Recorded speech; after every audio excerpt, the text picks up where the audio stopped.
Shalom, shalom. I am Moray Amir Ryder, Moray of Torah Culture Assembly, and today I want to get back to something that I said I was going to do, which is the micro lessons. Now, I did one of them. I want to get back to that, and today I want to highlight the relationship between Jethro and Moses. This dynamic shows the importance of a father in the life of a son. Now, this relationship is one where Jethro was not the actual father, but Moses yielded to him and became a son to him. Now, in my last lesson and a couple other ones, I previously spoke about being transplanted. Now, if you didn't understand what I meant by that, then this lesson will be a perfect illustration for you on what I mean by being transplanted. So Moses coming from Egypt and sitting down at the feet of Jethro was of the utmost importance of Moses becoming who he was. Understand, if you don't understand nothing else, you have to understand this concept that the Creator is sovereign. All right, there is no coincidence. Remember that is important for really understanding how to navigate life and the scriptures. If you were to ever contemplate why Levi was selected among all the 12 tribes to become the priestly tribe for Israel, you may come to a couple conclusions depending on, what you have come across within the text. So some people like to attribute this to extra biblical book like Jubilees. They say it's laid out in Jubilees. Others will see what's written in Exodus, how Levi responded to the voice of Moses at the incident with the golden calf, and they took out those who participated in this egregious act of idolatry. And I will say that that's true, but I will also say that there's more to it. Now, why would I say that there's more to it? Because you have to keep in mind and understand how the Father in heaven operates. There's no coincidence that Moses himself was also a Levite. So if you consider the ways of the Father and how he functions, he draws people to the exact places where he wants them to be in order that they may gain and receive something, right? So he either brings them to people or he brings people to them. So he drew Abraham away from his kindred in order to build him up, and he did so through various situations occurring along the path. He drew Joseph into Egypt. You might say, well, he was sold into Egypt. No, he was drawn by the Father. Understand the sovereignty of him. He was drawn into Egypt in order to be the salvation of his father's house, Israel, and bring them there into Egypt. Therefore, he drew Moses to Jethro because there was things that he needed to learn, and Jethro will become that father who would teach them, because it's important for a Hebrew man to have this connection to his father, right? So Jethro was a priest of Midian, a child of Abraham by way of his concubine Keturah, who gave birth to Midian. This is where Moses would no doubt gain insight on how a priesthood looks and functions. All right. So sure, Egypt, he was raised in Egypt. Egypt had priests, but with Jethro, he was able to gain an intimate knowledge and insight of how it operates.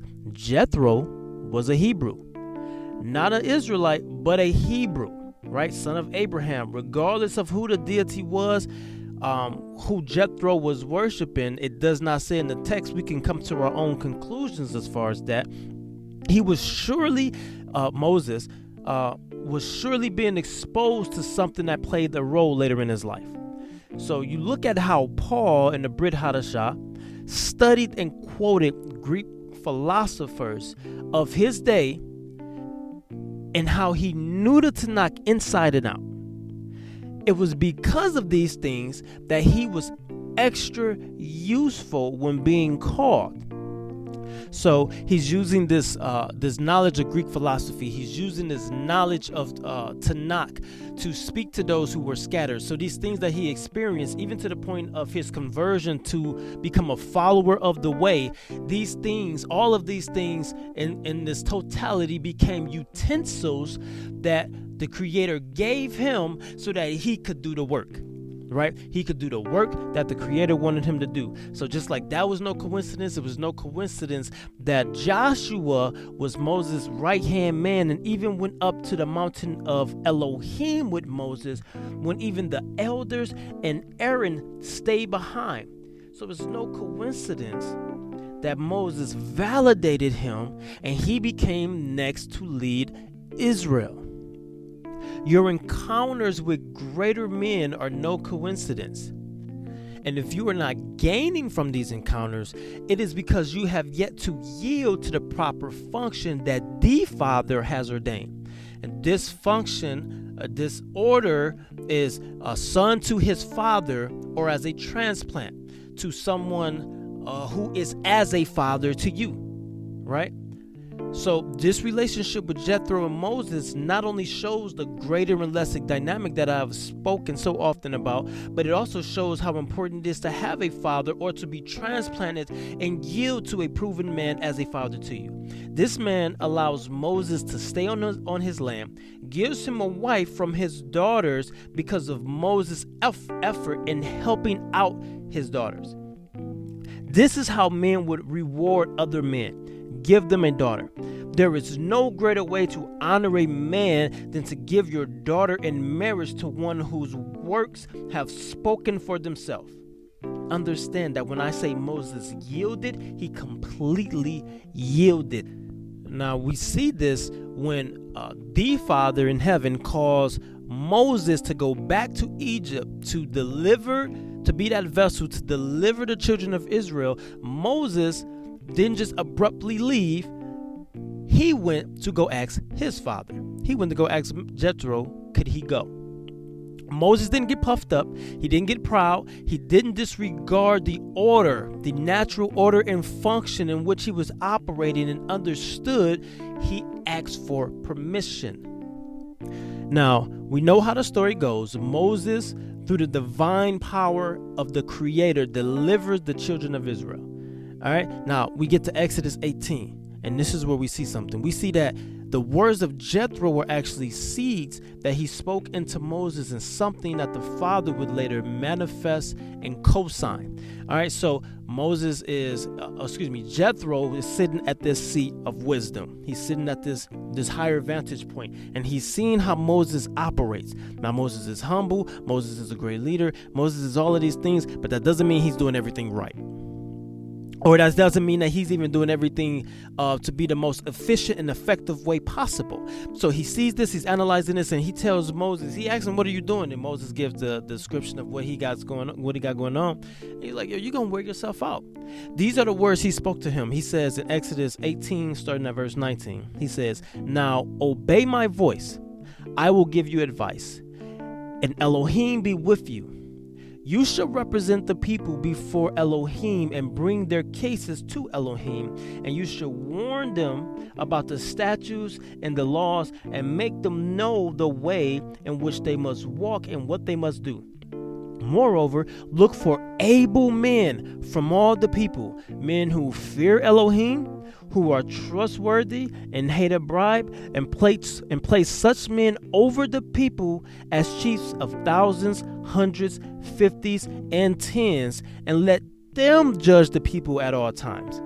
Every great matter they shall bring to you, but any small matter they shall decide themselves. So it will be easier for you, and they will bear the burden with you. If you do this, Elohim will direct you. You will be able to endure, and all this people also will go their way in peace. So Moses listened to the voice of his father-in-law and did what he said.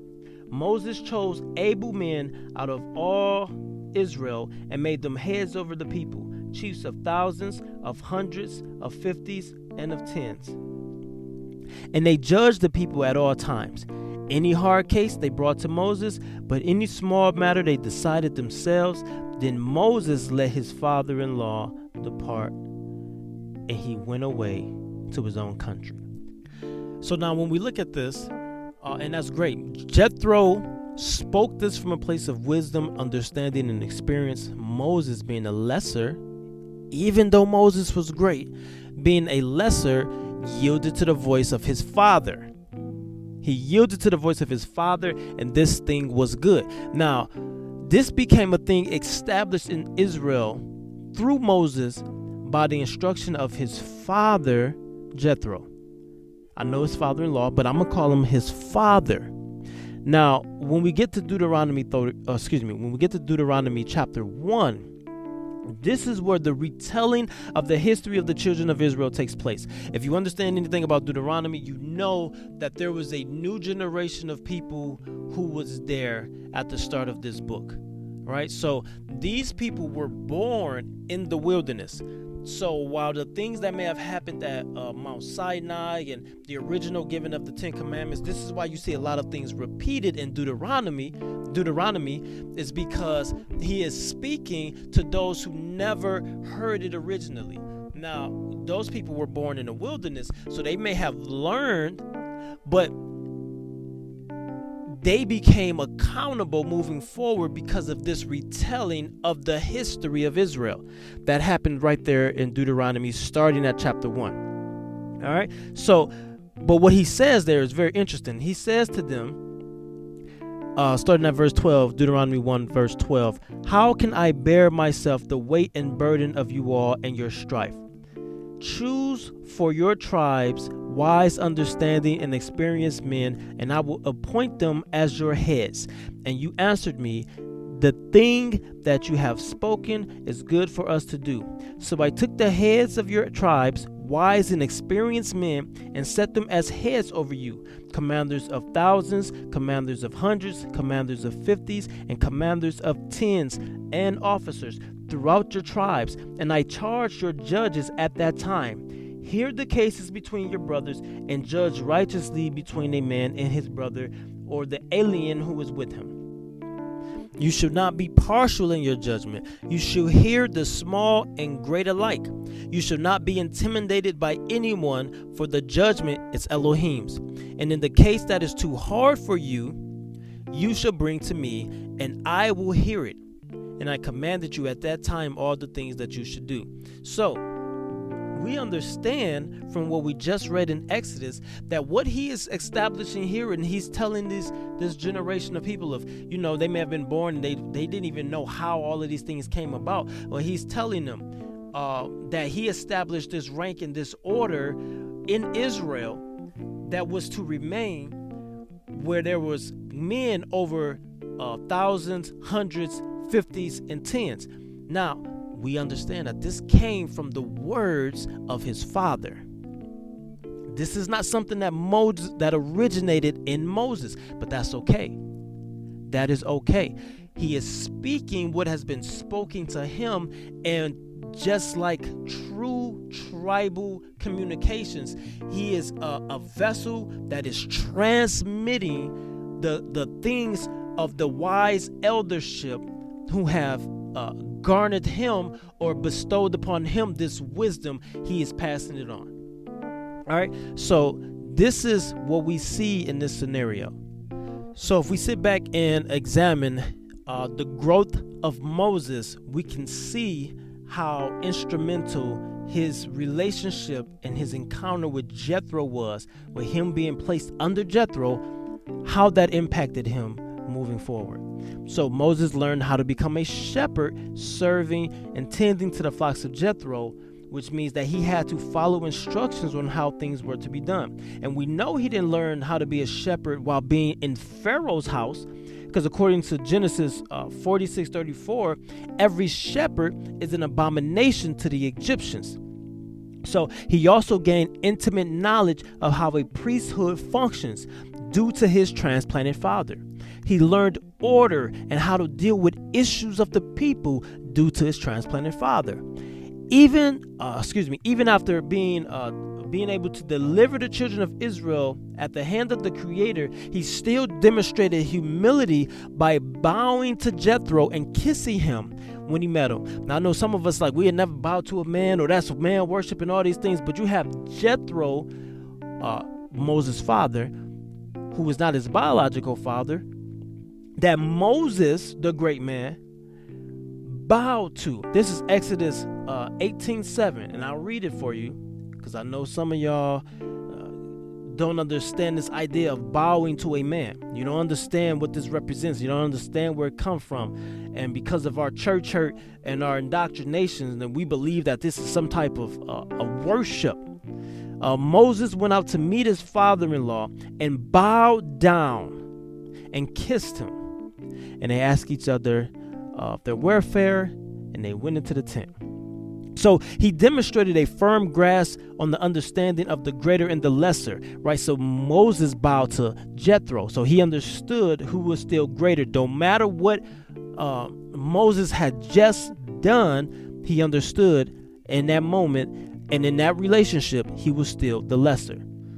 At this point, we have firmly established the biological connection between Jethro and Moses.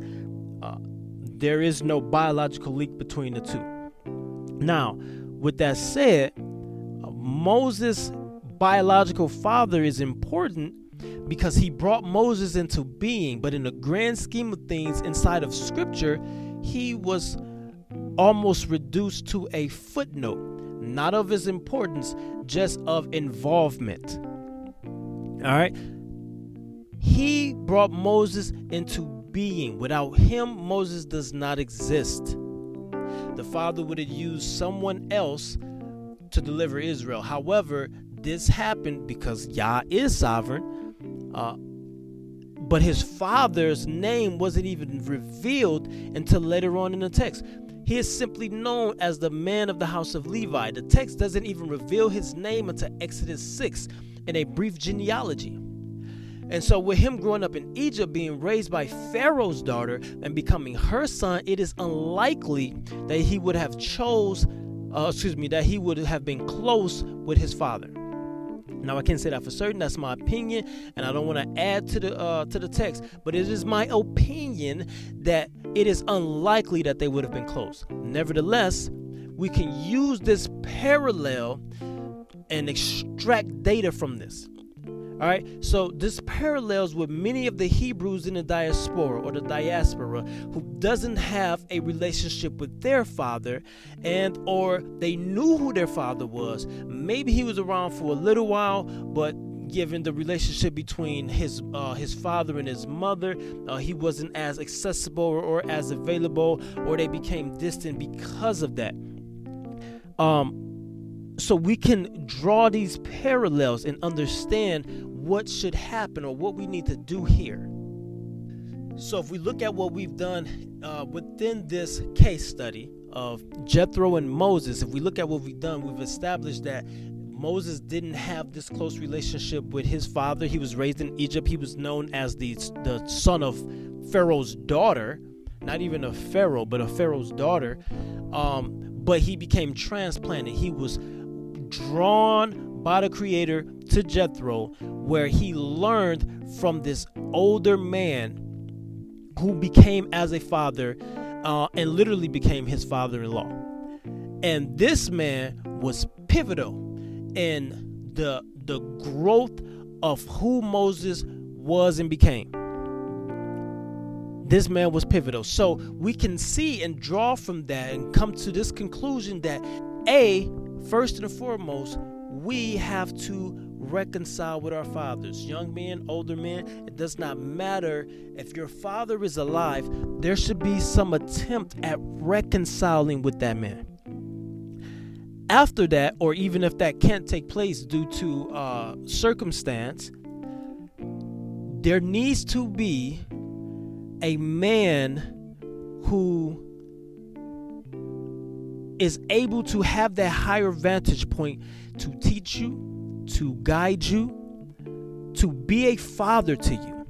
It is undeniable, if you exclude Jethro from the equation, there's a lot of things that Moses is lacking. The impact of Moses being transplanted to a great man and becoming a son cannot be overstated. It taught Moses so much that he would not have gotten if he was a solo act or just winging it. So men, if your fathers are alive, reconcile with him. The breach needs to be repaired. And after that, it is okay. It is okay to move forward, understanding that your father may not be in his walk, or there may be some area where your father is not able to guide you as a Hebrew man. It is not a dishonor to your father to then become up under a Hebrew, a respectable man with fruit. Verifiable fruit. It's not a dishonor to your father to do so. I hope that's not misunderstood, but I'm gonna go ahead and end it right there because I feel like I'm about to start ranting. That's all I got. I'm gonna leave you with this. Malachi 4:6. And he will turn the hearts of the fathers to their sons, and the hearts of the sons to their fathers, lest I come and strike the land with a decree of utter destruction. When the hearts of the fathers are not towards the son, and the hearts of the sons are not towards the father, there will be destruction within the land. It's time to repair the breach.